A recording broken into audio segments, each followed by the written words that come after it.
inspirasi bersama dengan Tuan Mujahid Ahmad dan juga sekali lagi dengan Puan Marina binti Tak ada, Mujah yang Abdul Rahman. Mujah je yang cakap. Mujah yang cakap. Saya on. Tak cik Tak dia tu. Tapi mic ni saya on semua, kamera ni saya on semua ni.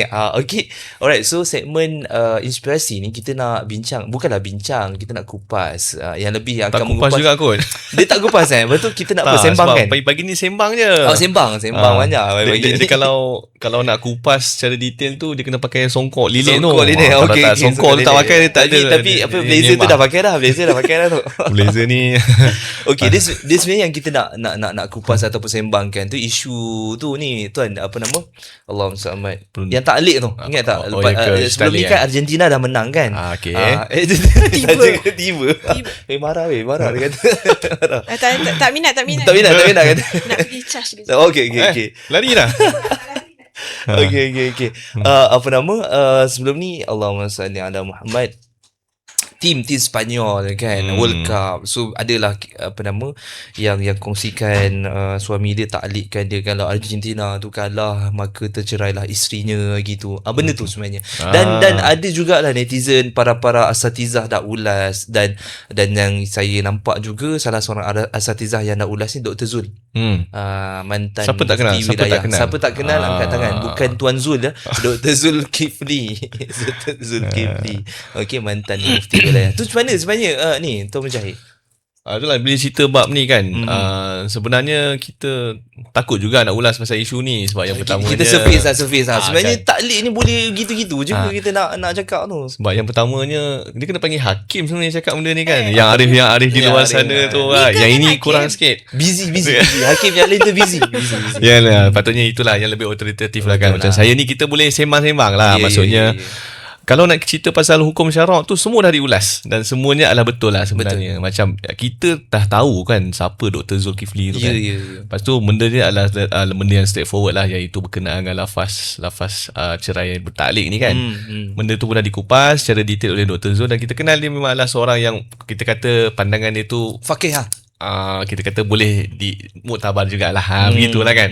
Sebab dia pernah jadi mufti dan pandangan dia tu pun pernah digazetkan, ada beberapa fatwa yang telah digazetkan. Jadi dia tu adalah seorang pandangan yang kita boleh terima lah. Jadi kita respect je benda itu. Cumanya masalah dia dekat sini dari segi kehakiman lah kan. Dari segi hakiman kita kena tahulah yang pertamanya disebabkan oleh perbezaan di antara pandangan dengan qada ni. Kan qada tu apa? Katak kan. Itu orang jauh kodok. Kodok. Bukan kodok ni. Qada al-qada. Beza tu dua benda ni sebab fatwa dan apa ni qada ni dia dua perkara yang berbeza. Sebabnya kalau kita nak tahu benda yang paling mudah sekali, fatwa ni apabila orang menceritakan tentang masalah secara umum dan dia memberikan satu fatwa yang secara umum juga tanpa melihat kepada individu secara spesifik lah. Kalau fatwa secara spesifik, aku rasa satu hukum tu ada kot 30-40 jilid satu hukum. Contohnya begitulah kalau fatwa spesifik pada orang. Dia berbeza dengan al-qada ni. Al-qada ni dia adalah satu perhakiman. Kalau kita tengok dalam kitab apa ni Fiqh Syafi'i Al-Muyassar kan, dia kata apa, al-qada ni dia faslul khusumah.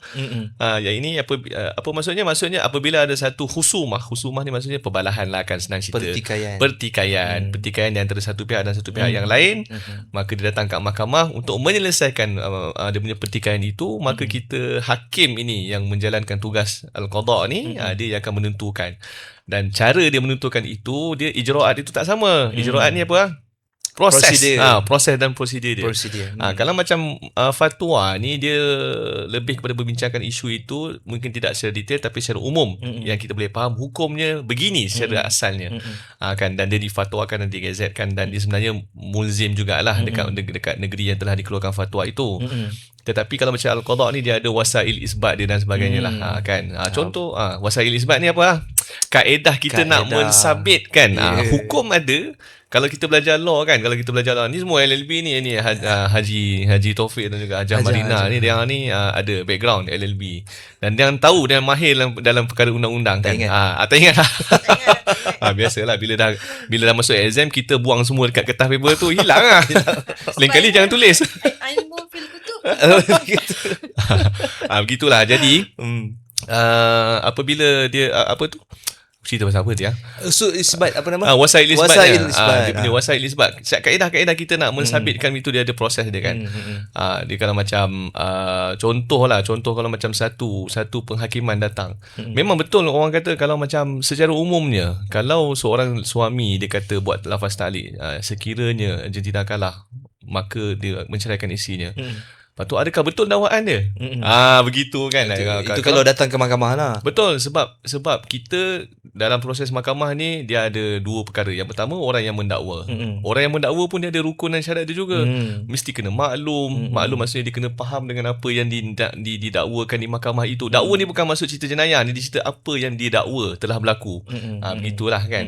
Dia mesti kena tepat. Lafaz itu tak boleh gugur pun walaupun satu perkataan dia akan menyusahkan. Betul kan? Lagi-lagi dalam kes lafaz cerai ni. Contoh soalan yang mendakwa ni, contoh kalau macam dalam kes pasangan tadi tu sama ada isteri ataupun suami lah kan, mendakwa wujudnya suatu perkara tersebut, iaitu lafaz ta'liq tadi tu lah. Okey, terus. So maknanya pihak-pihak yang nak mendapatkan satu keputusan berkenaan dengan apa yang dah berlaku lah, khusumah yang antara dua-dua pihak ni. Kalau dua-dua setuju ni lain cerita. Tapi dua-dua setuju pun undang-undang enactment kita suruh datang ke mahkamah jugalah untuk buat pengesahan kan. Jadi bila kita kata lafaz itu secara umum tu, mungkin orang akan kata dia adalah satu lafaz ta'liq yang sabit. Apabila berlakunya perkara itu maka jatuhlah talak. Tapi kita di mahkamah tidak semudah itu. Tak semudah tu lah. Bukan terus jam tu hujung lah. Tak boleh. Sebab kalau macam saya cerita tadi, kalau kita belajar undangan ni biasanya dia ada ijraat dia lah, ataupun kita kata prosedur dia. Prosedur yang pertama sekali kita akan letakkan satu asas dulu. Hukum dia apa? Kan. Lepas tu ataupun kita kata course of action lah kan. Macam dalam course of action tu bahasa Melayunya apa? Klausa tindakan. Klausa tindakan. Maksudnya tindakan ini apa kan. Jadi apakah hukum yang berkaitan dengan dia? So kita tengok secara umumnya hukum dia begini. Lepas tu kita kena tengok pula fakta yang dipertikaikan. Kan kita ambil fakta itu yang secara wakilnya berlaku antara dua pihak ini. Lepas tu kita masukkan dalam tu. Maksudnya kita tengok, okey, hukum dah ada, fakta begini. Lepas tu aplikasi. Kan. Aplikasi hukum tu yang menyebabkan kesukaran kat kita jugalah. Sebabnya kalau kita nak tengok kalau kita tengok dalam apa ni, kitab semua kitab fiqh lah kan, Al-Mu'tamad ke, kitab Fiqhul Islami ke, yang Syekh Syekh Wahbah Zuhaili banyak dia buat karangan kitab kan yang apa dia panggil? Muasarah lah, yang terbaru yang apa? Modern. Contemporary. Kan. Jadi dia kata dekat situ kita tak boleh jam terus kepada saya bukan nak condemn ustaz-ustaz apa ni sebab dia tu bagi tahu hukum secara asas. Itu betul lah tu, apa yang dia buat tu betul. Betul lah tu, dia menjawab persoalan. Tapi secara untuk individu tu belum lagi. Betul. Case to case basis. Sebab bila datang kat kita tak tanya begitu. Kita akan tengok rukun dan syarat dulu. Kan. Sebelum apa-apa benda tu kita kena establish dulu sama ada rukun dan syarat itu ada ataupun tidak. Dipenuhi ataupun tidak. Betul. Contohnya macam rukun talak tu. Yang pertama mesti kena ada suami. Kan sekali datang dia bukan suami pun. Kan begitu kan. Dia kata kau talak lah berapa kali pun bukan suami. Itu contoh. Okay. Betul, sebab ada kalanya dia kata ini maknanya kata ini antara soalan-soalan ataupun perkara-perkara yang mahkamah akan lihat lah kan. Bukan terus dengar je sebelah pihak ataupun tengok je dekat statement tu terus tak bukan macam tu kan. Betul. Ni kes-kes yang berlaku betul di mahkamah lah kan. Contohnya kan, macam contoh orang saya bukan nak kata siapa-siapa, mungkin ada pihak yang datang daripada negara luar yang dia tidak ada pengalaman tentang cerai, nikah dan cerai dan sebagainya. Kan contohlah kan, dia datang daripada negara luar, dia masuk ke Malaysia dengan beranggapan bahawa dia telah diceraikan. Padahal laki dia bagaimana tak tahu. Laki dia pernah ceraikan dia tak? Tak pernah. Datang Malaysia kahwin lain. Adakah dia suami yang sah? Dah jadi belum tentu lagi. Nampak tak? Jadi kat situ dia perempuan tu yang poligami sekarang ni. Itulah kata. Polyandry.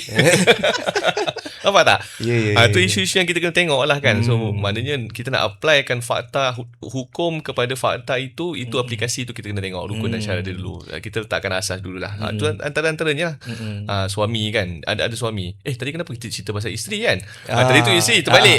Contohnya je suami lah. Suami pun dia juga sama ada macam cerita tadi tu kan. Perkahwinan itu tidak sah, maka dia bukan suami dan isteri itu bukan isteri. Awal-awal dah boleh ditolak. Awal-awal je kita dah kata dah, kita dah boleh petikaikan kat situ. So dia ni bukan suami dan isteri. Jadi kita tak perlu nak pergi lebih jauh lagi. Kan. Lepas tu kita kena ada cerita pasal sirah. Sirah ni yang cerita yang pertikaian sangat besar ni dekat situ lah. Kan. Sirah tu apa? Sirah itu adalah lafaz itu sendiri. Lafaz itu. Kan sama ada lafaz secara soreh ataupun lafaz kinayah. Dekat sini perbahasan dia memang sangat banyak lah. Sangat luas Betul. Sebab kadang-kadang lafaz-lafaz ta'liq ni dia punya, kita agak sukar dekat sini sebab dekat dalam Malaysia sini pun kita ada banyak dialek kan. Ada setengah keadaan tu kita sebut dengan nada yang bukan lafaz syarai. Bukan kita ni orang-orang kita. Contoh apa? Contoh lah kan. Contoh antara dua. Dia kata kat bini dia. Dia kata kat bini dia, pergilah kau dekat lelaki tu. Kalau macam contoh dia kata, pergilah kau kat lelaki tu. Boleh jadi dia macam, kau nak sangat lelaki tu, pergilah duduk dengan dia satu malam. Tapi kau tak, pergilah kau, berambus kau daripada sini. Nampak? Dia lafaz dia sama, tapi dia punya intonasi dia berbeza. Soalan makluman. Kita ada 2 minit je lagi sebelum 9.30. Tak apa kalau tak, habis kita sama sesi lain. Jadi kat situ pun intonasi tu mainkan peranan. Nampak tak? Hukum sama, lafaz sama, tetapi dia punya dia panggil qarinah ataupun circumstances yang menunjukkan apa sebenarnya niat kat situ. Kan nampak tak? Rasanya kan saya rasa kita kena tangguhkan. Itulah kata. Itulah nak kata. Hari tu dah rancang nak panggil, tapi maklumlah busy. Orangnya busy, takkan nak panggil Apa nanti kita buat podcast. Kita buat podcast khusus untuk kita teliti kan. Banyak ni Tuan Mujahid ni, kalau dia nak cerita ni banyak. Tapi sebenarnya ada kan dalam website Jakis tu kita dah ada dah sebelum ni, macam dia panggil apa? Webinar berkenaan lafaz syarai. Tapi dia lain. Dia tak sama bila kita duduk sembang dalam keadaan yang santai. Ni tak sama. Tapi apapun introductionnya Tuan Mujahid dah kongsikan. So nak ni kira promotion untuk kita dengar yang lanjut macam tu. Tak tahu bila pula. Tak tahu tapi dalam masa dekat lah insya-Allah, sebab rasa masih ramai lagi yang rasa alamak kenapa sikit sangat. Kau pun tahu kan hari Jumaat tak panjang, ada ABT pula. Ada mesyuarat betul kan. Jadi sebenarnya dia tidak semudah itulah. Datang ke mahkamah kadang-kadang pun kalau datang, walaupun even lafaz tu pihak satu ni mengatakan bahawa lafaz dia lah, suami kata aku ceraikan kau. Walaupun aku ceraikan kau, tetapi tidak semudah itu. Sebab kita akan tengok. Macam contoh tadi kita akan tengok suami. Lah, rukun yang pertama adalah suami. Suami itu kita kena tengok dia cukup syarat ataupun tidak. Dia baligh ataupun tidak. Dia mukallaf ataupun tidak. Lepas tu dia ni macam mana? Al-khata' wan nisyan ke? Nampak tak? Apa dia panggil? Sabqul lisan, ketelanjuran lidah. Kan? Tersasul. Lagi dia apa? Dia gila, majnun. Lagi apa lagi? Nampak? Itu semua kita akan tengok. Jadi aku ceraikan kau itu pun belum tentu lagi. Baik. Okey, so kita dah dengar sedikit tuan-tuan dan puan-puan, kita dah dengar sedikit intro, kita bagi panas sikit kan. Okey, nanti kita akan cuba cari satu masa untuk kita ulas dengan lebih lanjut berkenaan dengan isu taklik sesuka hati tak boleh ke? Tu tajuknya. Tapi kita tukarlah tajuknya lain kan. Kita tukar tajuk lain. Taklik ni dia menarik sebab kalau depan saya pun ada yang 2 hari pun saya dengar. 2 hari? Maksudnya 2 kali sesi jumpa. 2 kali sesi Sekali jumpa setengah jam. Sekali lagi datang memang khusus buat kat dia slot petang saja. Dengarlah sejam. Sebab dia taklik ni macam-macam. Okey. So mana kata kat situ kita dah dengar. Tadi cakap bukan hakim kan? Tak. Aku tak intro dulu hakim. Tak, pegawai syariah. Okey, so kita akan kupas isu tersebut dengan lebih lanjut pada sesi-sesi yang akan datang, sesi yang lebih khusus, maybe sejam, 2 jam, 3 jam kita akan kupas. Atau Mujahid ni kalau dia bawa kawan dia setakat 5 jam tu biasa. Okey, so moga-mogalah sedikit perkongsian daripada Tuan Mujahid dalam segmen Inspirasi ni mencetuskan sedikit kesedaran, sebab taklik ke apa-apa lafaz ni bukan simply boleh kita lafazkan, dan nak tak nak kita kena bersabar kepada sebagainya, rujuk autoriti apa dan sebagainya gitulah. Dan kalau ada dengar kawan-kawan terdengar kepada sebagainya, rakan-rakan, saudara mara kepada sebagainya, cepat-cepat ajak dia pergi mahkamah. Pergi pejabat agama pun kan, pejabat agama pun dia akan suruh pergi ke mahkamah juga kan. Betul. Lagi-lagi kalau pergi pejabat mahkamah netizen. Mahkamah netizen kadang-kadang memang ada keputusan. Netizen. Memang ada keputusan tapi dia akan jadi lebih confused. Okey. So pergi ke mahkamah syariah. Sebab ada satu kes. Ada satu kes. Oberan. Satu kes apa dia? Dia kata bila jumpa dengan orang kata tak jatuh. Sekali datang ke depan kita, jatuh. Nampak tak? Dah 5 tahun anak tak dah dua dah waktu tu kan. Marah. So, dah. Jadi itu kena hati-hatilah. Sebab Ya. itulah kena datang depan hakim. Bila hakim dah buat keputusan, maka dia kata apa? Raf'ul khilaf semua. Raf'ul Khilaf tu semua khilaf. habis. Dah diangkat semua Dah khilaf diangkat. tu. Jadi hakim tu lah yang kena tanggung. Ya, betul. Betul. Kan? Kalau dia ijtihad betul, dia dapat pahala. Baik. Kalau dia main-main, dia dapat dosa. Begitulah. Okay. Alright. So, terima kasih Tuan Mujahid. Terima kasih.